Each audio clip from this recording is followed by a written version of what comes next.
Hi guys, welcome to Mahi cricket.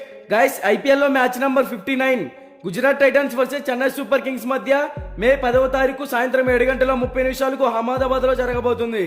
ఈ రెండు teams మధ్య మ్యాచ్ అంటే చాలా ఇంట్రెస్టింగ్ అయితే ఉండబోతుంది. ఎందుకంటే చెన్నై టీం కి ఈ మ్యాచ్ చాలా ఇంపార్టెంట్ మ్యాచ్. ఈ మ్యాచ్ మనకి నరేంద్ర మోడీ క్రికెట్ స్టేడియం అహ్మదాబాద్ లో జరగబోతుంది. అహ్మదాబాద్ పిచ్ రిపోర్ట్స్ గురించి మాట్లాడుకుంటే ఈ పిచ్ అనేది బ్యాటింగ్ కి ఫ్రెండ్లీ పిచ్, అలాగే చేసింగ్ చేసే టీం కి కూడా అనుకూలంగా ఉంటుంది. ఈ వెన్యూలో ఇప్పటి వరకు టోటల్ గా 25 మ్యాచెస్ జరిగాయి. అందులో ఫస్ట్ బ్యాటింగ్ చేసిన టీం 52% విన్ అయింది, సెకండ్ బ్యాటింగ్ చేసిన టీం 48% విన్ అయింది. సో ఇక్కడే మనం అర్థం చేసుకోవచ్చు ఈ పిచ్ అనేది బ్యాటింగ్ అయినా బౌలింగ్ అయినా చాలా క్రిటికల్ గా ఉంటుంది. ఈ వెన్యూలో టాస్ గెలిచిన టీం ముందుగా బ్యాటింగ్ తీసుకున్న బౌలింగ్ తీసుకున్న 100% ఎఫర్ట్స్ పెడితేనే విన్ అయ్యే ఛాన్సెస్ అయితే ఉంటాయి. సో ముందుగా బోత్ టీమ్స్ కి సంబంధించిన ఎడ్యుటేట్ గురించి మాట్లాడుకుంటే ఇప్పటి వరకు ఈ రెండు టీమ్స్ మధ్య టోటల్ గా 6 మ్యాచెస్ జరిగాయి. అందులో గుజరాత్ టైటన్స్ 3 మ్యాచెస్ విన్ అయింది, చెన్నై సూపర్ కింగ్స్ కూడా 3 మ్యాచెస్ విన్ అయింది. సో ఎడ్యుటేట్ రికార్డ్స్ లో బోత్ టీమ్స్ ఈక్వల్ ఫ్యాక్టర్ లోనే కనపడుతున్నాయి.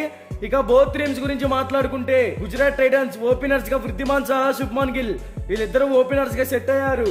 వృద్ధిమాన్ సాహా మంచి హిట్టర్ అయినప్పటికీ లాస్ట్ మ్యాచెస్ లో వీక్ గా కనపడుతున్నాడు. తర్వాత శుభ్మన్ గిల్ కూడా ఫస్ట్ లో ఉన్నంత ఫామ్ లో కనబడడం లేదు. యాజ్ ఏ కెప్టెన్ గా టీం కి చాలా వీక్ గా కనపడుతున్నాడు.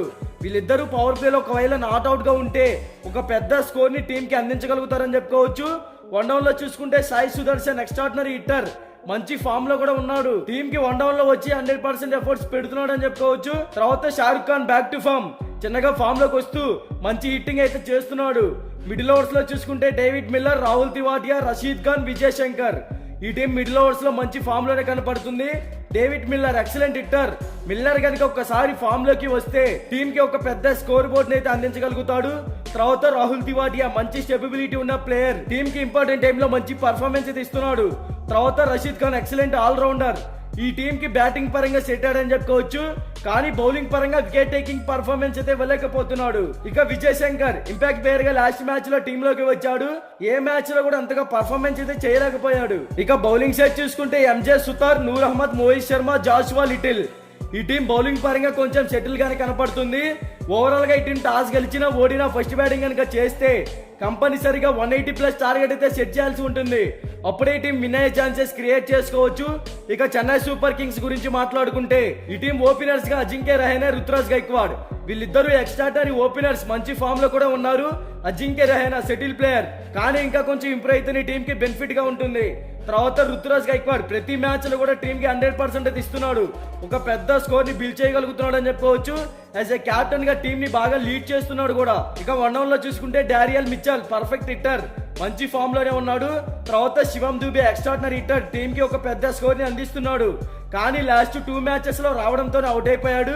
ఇంకా కొంచెం ఇంప్రూవ్ అయితే టాప్ ఆర్డర్ లో ఒక పెద్ద స్కోర్ ని కూడా అందించగలుగుతాడు.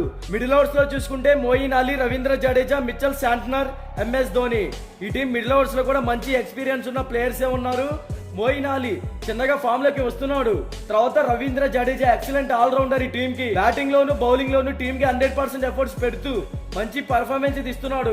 తర్వాత మిచెల్ శాంట్నర్ టీం కి ఇతను కూడా ఎక్సలెంట్ ఆల్రౌండర్ అని చెప్పుకోవచ్చు. లాస్ట్ మ్యాచ్ లోనే టీం లోకి వచ్చాడు, చిన్నగా ఇన్నింగ్స్ అయితే స్టార్ట్ చేస్తున్నాడు. ఇక తర్వాత తలేవా ఎంఎస్ ధోని వికెట్ కీపర్ గా కూడా మంచి పర్ఫార్మెన్స్ అయితే ఇస్తున్నాడు టీం కి. బ్యాటింగ్ పరంగా గ్రీజ్ లో సెట్ అయితే ఒక పెద్ద స్కోర్ ని టీం కి అందించగలుగుతాడు.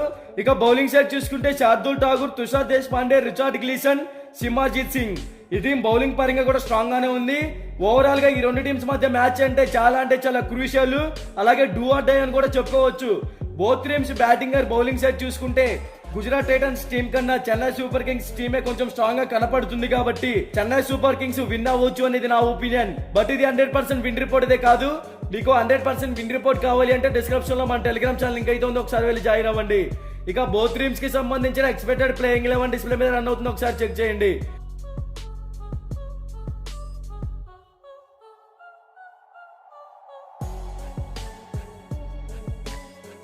మీకు ఈ వీడియో నచ్చినట్లయితే లైక్ చేయండి, కామెంట్ చేయండి, సబ్స్క్రైబ్ చేసుకోండి, అలాగే ప్రక్కనే ఉన్న గంట సింబల్ యాక్టివేట్ చేసుకోండి. Thank you for watching.